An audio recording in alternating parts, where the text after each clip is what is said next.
오늘은요 18번째 시간입니다. 아이가 실패했을 때 진심으로 조언해주자입니다. 같이 한번 읽어보도록 하겠습니다. 걔는 넘사벽이에요. 비교할 수가 없어요. 인정할 건 인정해야죠. 전 한계가 분명히 있어요. 중간고사를 2주 앞둔 어느 날 상담에서 효민이는 반장과 자신을 비교하며 아주 명쾌하게 자신은 그 친구를 뛰어넘을 수 없다고 말했다.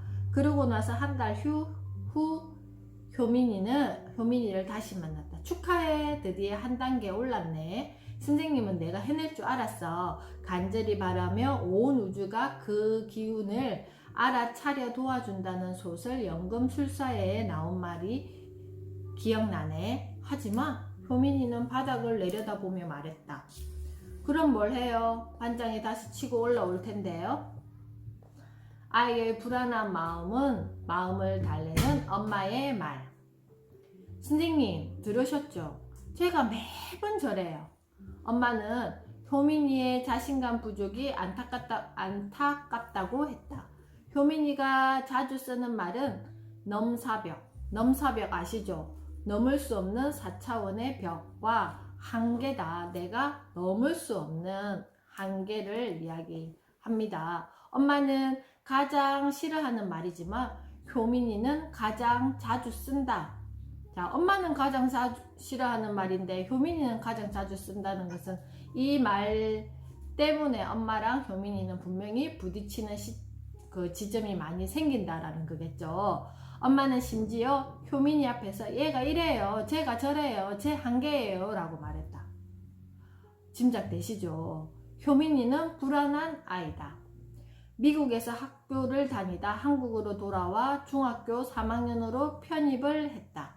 교육 열기가 가장 높은 강남, 선행학습으로 무장한 아이들 틈에서 그나마 선전을 했다. 효민이의 불안은 잘하는 아이들 틈에서 이길 자신이 없다로부터 시작되었다. 처음에 의기양양하게 귀국했을 때 영어만큼은 누구에게도 뒤지지 않는다는 자신감이 있었는데 몇 개월 학교를 다니면서 내린 결론은 저만큼 영어를 하는 애들 널렸어요. 저는 아무것도 아니에요 였다. 하지만 엄마는 효민이의 이 말이 싫다고 했다. 그럴 때마다 나는 엄마가 어떻게 반응하느냐고 물었다. 솔직히 말하면 처음에는 그 말을 받아주다가 나중에는 시끄럽다고 했어요.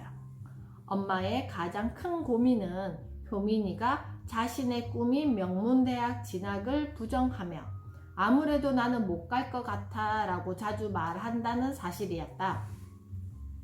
효민이가 미국 유학을 접고 한국에 돌아온 이유는 그 대학을 가기 위해서인데 자포자기하면 대안이 없었다. 얘는 목표가 있어서 돌아온 건데 그걸 못한다고 하면 답이 안 나와요. 실패해서 인생을 망칠까봐 너무 걱정돼요. 자, 여기까지 읽었을 때 느낌이 어때요? 엄마는 아이를 유학을 보냈었고 지금 어떤 명문대, 한국에 있는 명문대를 가기 위해서 아이가 중간에 한국으로 들어왔어요. 처음에는 귀국하면서 의기양양했잖아요. 나는 영어를 잘해. 나보다 잘하는 친구는 없을 거야. 그렇지만 생활해보니까 어디에 그냥 저 지방에 있는 그런 어떤 학교가 아닌 우리나라에서도 제일 일렬로 이렇게 세운다면 맨 앞에 군단에 있는, 그러니까 학구열을 기준으로 해서 맨 앞에 집단에 이 아이가 들어온 거예요.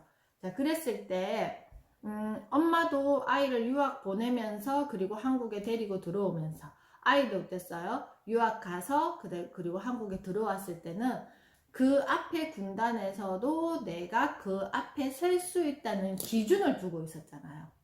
근데 막상 거기서 시간이 지나다 보니까 어땠어요? 내가 그 앞에 설 수 없다는 것을 알게 된 거예요. 근데 우리가 그 아이들과 함께 나들이를 간다든지 뭐 이렇게 놀이를 한다든지 뭘 하다 보면 그 개인 아이들마다 자기가 그 할 수 있는 역량이라는 게 있어요. 그리고 그 아이의 성향이라는 게 있어요. 근데 그걸 다 무시하고 우리는 지금 이 지점에서 이 지점까지 이 시간 안에 가야 돼 라는 기준을 정해 놓으면 그 기준에서는 어때요? 그 시간 안에 그 기준까지 빨리 도달한 친구를 칭찬하거나 긍정적인 메시지를 줄 거잖아요.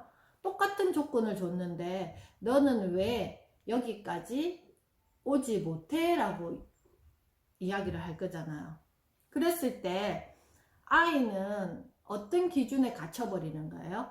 내가 정한 기준이 아닌 어른들이 아니면 나 아닌 다른 사람이 정한 기준에 갇혀서 거기에 도달하지 못했을 때 좌절하는 아이가 된다라는 거예요.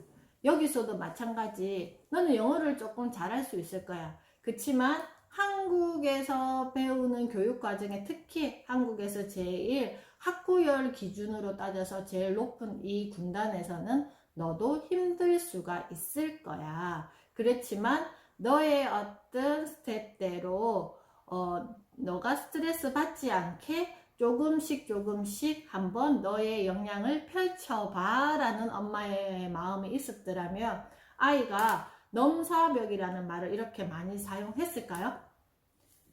말했잖아요.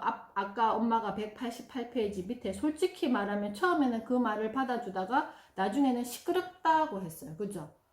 이 말 속에 많은 의미들이 내포되어 있죠. 다시 189페이지 위쪽으로 넘어가겠습니다. 요즘 아이들은 멀미가 날 만큼 꿈을 강조하는 시대에 살고 있다. 엄마는 꿈이 없는 아이가 불안하다. 꿈을 갖게 하고 싶고 또 펼치게 하고 싶다. 그런데 꿈을 가진 아이라서 더 불안한 엄마도 있다. 아이가 그 꿈을 이루지 못했을 때 절망할 상황이 두려워서다. 이래저래 엄마는 불안하다. 문제는 그런 감정을 고스란히 말 속에 담아내고 그 말을 아무렇지 않게 해서 아이한테 낙인을 찍는다는 것이다. 효민이와 엄마의 모습을 살피며 많은 교훈을 얻을 수 있다. 나만큼 잘하는 애는 널렸어요. 엄마 입장에서는 듣기 싫은 말이지만 주변에는 효민이처럼 말하는 아이들이 많다. 모순처럼 느껴지겠지만 공부를 잘하는 아이거나 잘하고 싶은 아이일수록 불안해하고 더 잘하는 사람과 자신을 끊임없이 비교한다. 비교가 꼭 나쁜 것만은 아니다. 혼자가 아닌 사회적 존재로서 아이는 좋든 싫든 누군가와 자신을 비교하지 않고 살아갈 수 없다. 예전보다 덜 하다고는 하지만 당장 성적이 순위로 매겨지지 않는가? 1등을 하는 아이는 그 자리를 꼭 지키고 싶어서 불안해한다. 2등을 하는 아이는 3등과 4등이 치고 올라올까봐 불안해한다. 엄마는 널 믿어. 항상 열심히 하잖아. 라고 엄마 딴에는 근사하게 말했는데도 그럼 뭘 해요? 다른 애들은 더 열심히 하는데 하는 딸 때문에 말문이 막혔다는 엄마도 있다. 엄마는 그 다음 말을 준비해야 한다. 아이의 두려움을 인정하고 아이가 자기 효능감을 갖도록 확신을 주는 말이다. 자신감을 가져야지 라는 말로는 부족하다. 체육대회에서 100m 달리기 시합을 하는 아이에게 엄마는 어떤 말을 해야 할까? 엄마는 아이를 응원하고 싶은 마음에 있는 힘껏 달려, 더 달려 라고 말한다. 하지만 이 말은 아이에게 용기를 주지도 못하고 더 달리게 하는 힘이 되어주지도 못한다. 엄마가 그 말을 하는 순간에 아이는 이미 혼신의 힘을 다해 달리고 있기 때문이다. 차라리 다음과 같은 말이 훨씬 낫다. 우와, 정말 잘 달리네. 우리 딸 잘한다. 잘한다. 잘 달리는 아이든 그렇지 않는 아이든 100m 달리기를 할 때 대충 달리겠다고 마음먹지는 않는다. 1등도 꼴찌도 나름대로 최선을 다한다. 이미 최선을 다하는 아이에게 그 노력을 인정하는 엄마의 말 외에 무엇이 더 필요할까? 어쩌면 엄마는 아이를 너무 사랑한 나머지 안타까운 마음에 이런 말들을 하는지 모른다. 더 달려. 너 지금 꼴찌야. 친구들은 잘 달리는데 뭐 하고 있는 거야? 더 달려. 엄마가 뭘 했어? 그러니까 매일 달리기 연습하라고 했잖아. 엄마 말 안 듣더니. 이번에도 꼴찌네. 누구 닮아서 저렇게 못 달릴까?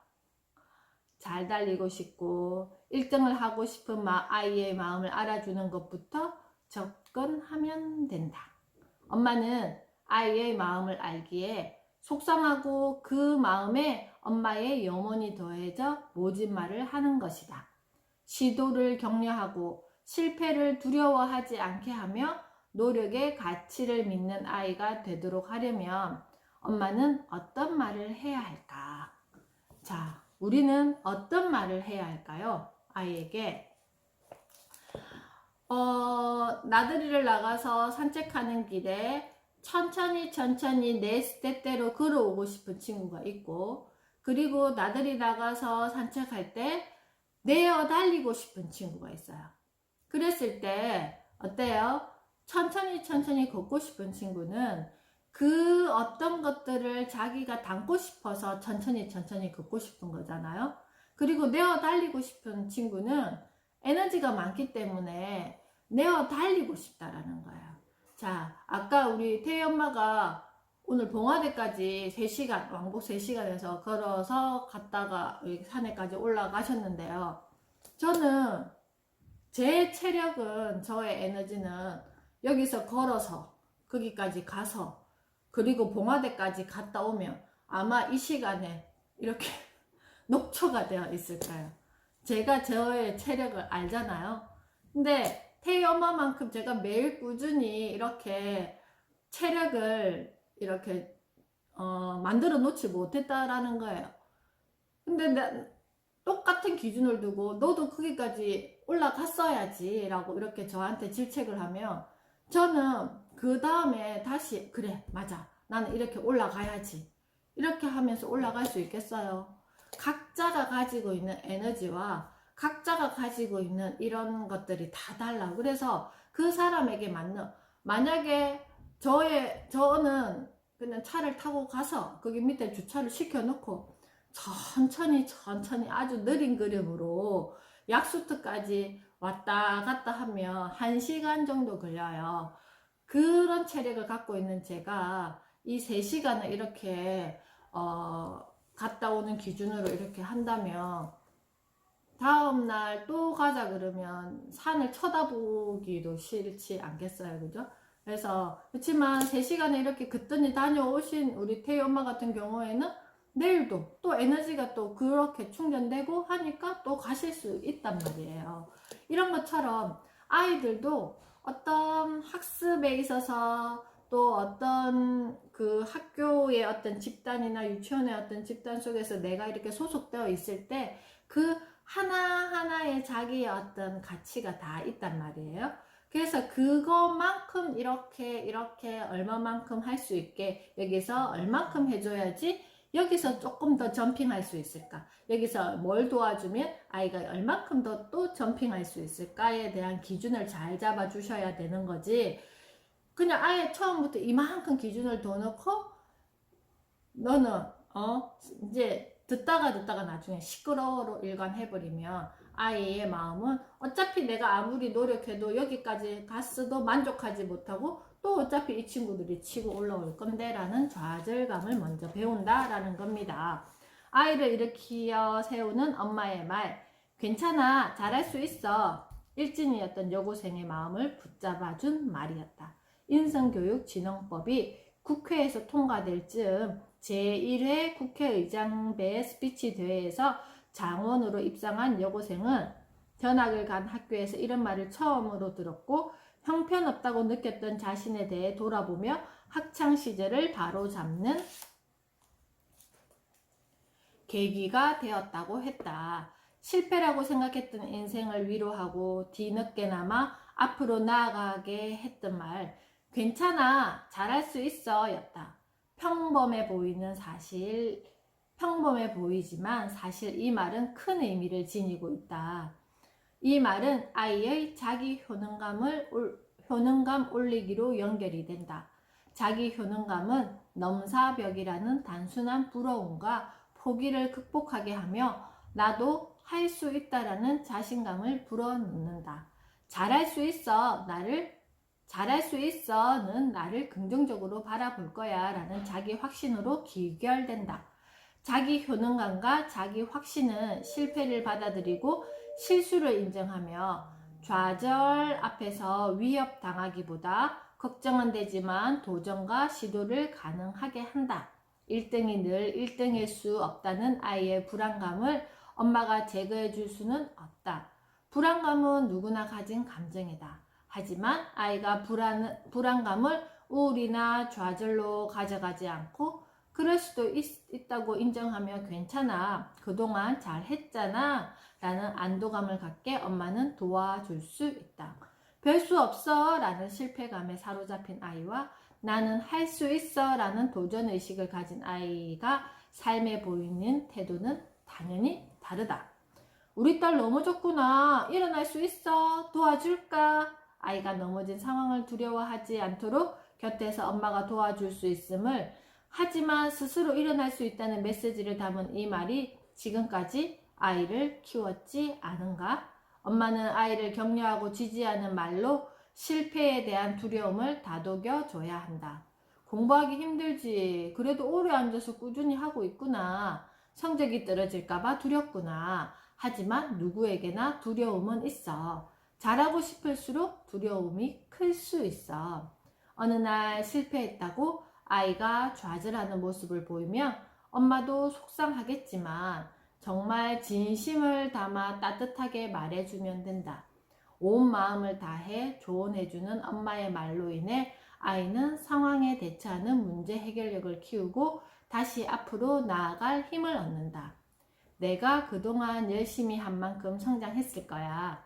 잘하고 싶어 하는 마음, 넌 이미 열심히 하는 걸로 보여줬어. 엄마는 정말 고마워. 자, 오늘은 여기까지인데요.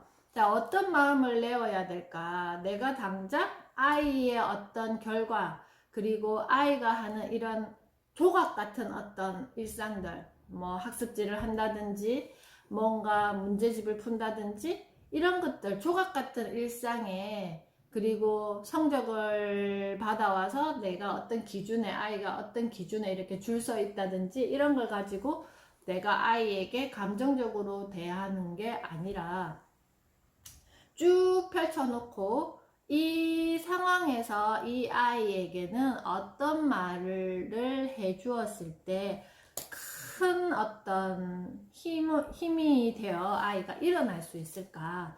아까 일진이었던 여고생의 마음을 붙잡아 준 말, 엄청 거창하고 엄청 막 그런 말이 아니었잖아. 우리가 일상적으로 할 수 있는 말이었잖아. 괜찮아, 잘할 수 있어 라는 어떤 격려의 말이 아이는 듣고 싶었던 건데, 엄마는 마음이 계속 급해요. 이런 것들을 이렇게 아이가 안 했을 때 혹시나 늦어질까봐, 지금 하지 않으면 다음에 하지 못할까봐, 이런 어떤 생각들 때문에 자꾸 조급한 마음이 어떻게 한다고요? 아이를 푸시하고 내 감정을 안 좋은 감정으로 아이에게 대하게 됩니다. 그런데요, 오늘 이 신문 기사를 제가 하나 가져왔는데요. 이제 우리가 아이들에게 어른이기 때문에 아이에게 도움을 줘야 된다. 그리고 아이를 가르쳐야 된다의 어떤 결정적인 시기는 길면 저는 유아기 수준까지라고 저는 생각을 해요. 이제는 아이를 통해서 우리가 배워야 하는 시대가 되어버렸어요. 그 이유는 무엇일까요? 왜? 예전에는 아이가 어느 지점까지 성장하지 않으면 어른들의 어떤 사고나 어떤 것들, 전문적인 어떤 지식이나 이런 것들, 또 경험이나 이런 것들을 얻을 수 없었단 말이에요. 근데 지금은 이것 때문에 우리가 아이들에게 배워야 되는 시기가 되었어요. 지금까지 역사 이래 이런 시대가 처음 있는 시대라고 합니다. 그래서 여기 카이스트의 김대식 교수님께서 여기 주제를 뭐라고 해놨어요? 어른이 아이를 모방하는 시대. 지금은 그래도 우리가 좀 이렇게 힘주면서 아이에게 뭐 이렇게 뭐 말할 수 있지만, 이제는 아이들이 가지고 있는 이 세상이 해석이 안 되고 이해가 안 돼서 엄마들이 대화를 할 수 없을 때가 분명히 온다라는 거예요. 지금도 보세요. 우리 뭐 엄마들도 그렇겠다. 저는 스마트 이주민이에요. 그죠? 아이들은 태어나자마자 이 스마트 기기의 원주민이에요. 그래서 특히나 이 스마트폰, 인터넷에 연결된 스마트폰은 아이들은 그냥 본능적으로 다 익혀요. 누가 유튜브는 이렇게 들어가는 거야, 뭐 게임은 이렇게 설치하고 이렇게 이 게임은 이렇게 하는 거야, 가르쳐 주지 않아요. 근데 아이들은 그냥 본능적으로 조금만 이렇게 조작하는 것만 조금만 익히면 그냥 해버려요. 그래서 여기 기사에 지금 이렇게 되어 있잖아요. 인터넷 스마트폰 등장으로 정보의 방향이 뒤집혔다. 자, 제가 한번 여기 읽어볼게요. 오늘은 책이 빨리 마칠 것 같아서 제가 이 신문 기사를 하나 가져왔는데요. 잘 들어보세요. 더구나 인간의 뇌는 태어난 이후 주변 환경과 정보를 통해 완성된다고 알려졌다. 생존을 위해 필수인 정보를 우리는 반드시 주변으로부터 흡수해야 된다는 말이다. 맞죠? 하지만 정보는 지금까지 대부분 희귀하고 시간과 공간적으로 쏠려 있었다. 덕분에 먼저 태어나 세상을 더 오래 경험할수록 더 많은 정보를 경험했을 확률이 높았다. 지금까지는 그랬잖아요. 그죠? 그래서 아이보다 먼저 태어난 부모가 세상에 대한 더 많은 정보를 가졌기에 정보 수요자인 아이에게 부모는 최고의 뭐가 되었다고요? 정보 공급자인 것이다. 학교 역시 비슷하다. 왜냐하면 학교 학문에 대한 가장 많은 정보가 누적된 학교로 학생들이 모이는 것이 어때요? 학교가 학생들이 있는 곳으로 가는 것보다 더 효율적이었던 것이다. 결국 나이나 전통 그 자체가 중요한 게 아니었다. 학습과 모방은 단지 정보의 방향성을 따를 뿐이다 했잖아. 정보가 어디로 흘러가느냐에 따라서 그쪽으로 몰린다라는 거예요. 그런데 높은 곳에서 낮은 곳으로 강물이 흐르듯 세상에 대한 정보는 더 많은 곳에서 어디로 더 적은 쪽으로 이동한다라고 했잖아요. 아날로그 세상만 존재하던 과거에는 나이나 어때요? 역사, 전통을 통해 정보의 방향성을 짐작할 수 있었다. 그래서 아이는 누구에게 배워야 된다? 어른에게 배워야 되고 어른을 모방해야 된다라고 하면서 지금까지 교육, 육아는 그렇게 했어요. 그런데 자 보세요. 하지만 인터넷과 온라인의 등장은 정보의 분포와 방향성을 뒤집어 놓았다. 우리가 뭘 하다가 모르면 어때요? 전문가를 찾아가서 학원에 가서 배우지 않잖아요. 어떻게 해요? 유튜브를 보든지 뭐 검색 채널을 통해서 검색을 하든지 이렇게 하잖아요. 그래서 이제 학교보다 인터넷에 더 많은 정보가 존재하고, 맞죠? 손바닥 위에 이 휴대폰을 통해 이 세상 모든 제품들을 비교할 수 있다. 또 하나의 현실이 되어버린 온라인 세상을 더 먼저 접근하는 아이와 학생과 소비자들. 그들은 기업과 교수와 부모보다 온라인 현실에 대한 더 많은 정보를 가지고 있기에 어느새 새로운 정보 공급자가 되어버린 것이다. 더구나 아날로그 세상은 단 하나이지만 온라인 세상은 어때요? 내가 원하는 대로 내 손만 뻗으면 다 접속할 수 있어요. 온라인 세상에서 무한으로 다양한 현실들이 가능하다라고 했잖아요.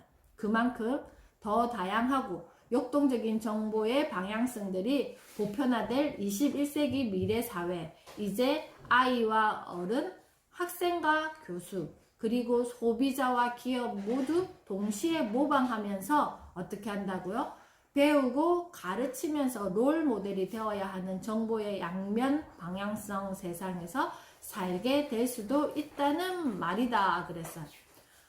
자, 이 기사를 듣고 어떤 생각이 드세요? 이제는 내가 세상을 모르면 안 된다라는 거예요. 그래서 매일매일 변하는 세상에 엄마가 눈 떠있지 않고, 저도 스마트폰을 삼성 기종만 계속 사용했단 말이에요. 애플, 아이폰 이런 걸 사용하지 않기 때문에 아이들이 아이폰을 사용하는 순간 제가 그쪽은 잘 모르는데, 이렇게 아이패드를 이게 그 온라인 수업 때문에 제가 구입을 했다가 지금은 제가 주로 많이 사용하는데, 이것도 계속 아이에게 물어봤어. 이거 어떻게 하는데, 이거 설치하려면 어떻게 하는데, 계속 물어봤단 말이에요. 이제는 제가 아이를 모방하는 거예요. 동영상 편집하는 거, 그런 것도 아이에게 물어봐가지고 어떤 어플이 좋은데, 계속 그렇게 물어보면서 제 것으로 만들고 해서 지금 어느 정도 아이가 하는 거에 대해서,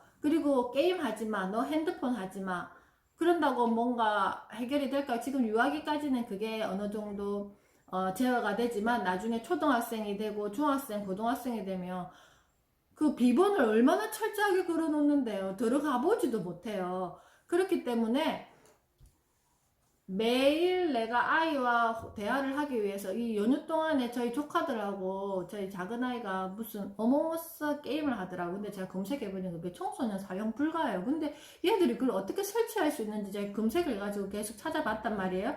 근데 그걸로서는 안 되니까 실질적으로 이 아이들이 하는 게임이 도대체 뭔지 해서 저를 연결시켜 달라 그랬어요. 저 정말 그 게임을 저 할지 모르거든요. 근데 이 아이들이 하는 세상에 제가 알아야지만 대화도 하고 궁금해도 하고 할 수 있을 것 같아서 그렇게 했어요. 그래서 오늘 수업은 책 수업은 여기까지 할 거고요. 다음 주에는요, 앞가림 할 수 있게 책임감을 키워주자 편을 읽어보도록 하겠습니다. 여기에서